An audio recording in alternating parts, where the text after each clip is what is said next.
Hi guys, this is Don Tickner from Red Tie Games, and today I thought I would show off a pixel shader that I've been working on for my science fiction roguelike, As You Wake. This is As You Wake as it appears normally.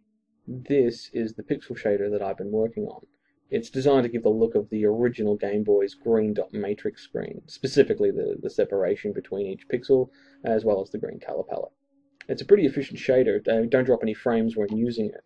It's a one-pass shader that does two different effects. The first effect is, of course, the ordered dithering. This gives us this nice pixel effect that you can see here. The second is, of course, the color conversion to the Game Boy palette. Thanks to the ordered dithering, which you can see here, we get all these nice little halftones. So despite the fact that we're only using 4 colors, we actually get to keep a lot of the detail of the game. It's obviously a lot more than the original Game Boy could ever hope to produce, but it certainly invokes that iconic Game Boy image. The benefit of doing this in a shader is that this graphical effect is entirely optional. Players can have the full color experience if they want, or they can have the Game Boy effect pretty much at the press of a button. It's a visual aesthetic that I think a lot of roguelike players will appreciate. Roguelike players in particular really love to have those sort of older style visuals and forgo a lot of the modern features. But I figured if we can pull it off with a shader, we can certainly have the best of both worlds. As You Wake itself isn't very taxing on the machine, which gives us some options.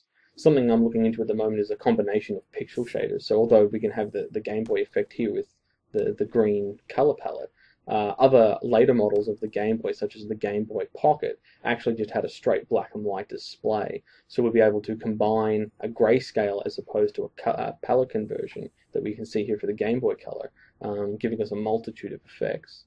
Something else I'm also working on is adding in a more pixelated shader to really provide that sort of 8-bit color system that a lot of roguelikes are using today and that a lot of roguelike players seem to enjoy.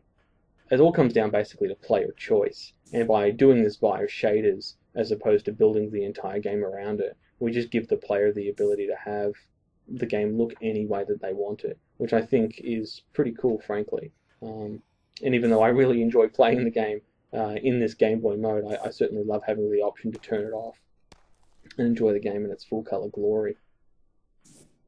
Something that I'm still working on is a bit of gamma correction. You can see those floating numbers there. They're actually just red in the normal color palette, and they don't translate terribly well to the Game Boy palette. I haven't decided yet whether or not I need to amend the algorithm or just swap those colors out to draw white instead of red when Game Boy mode is on. So that's basically everything from me. That's the effect. I hope you've enjoyed your first look at this. Stay tuned for more.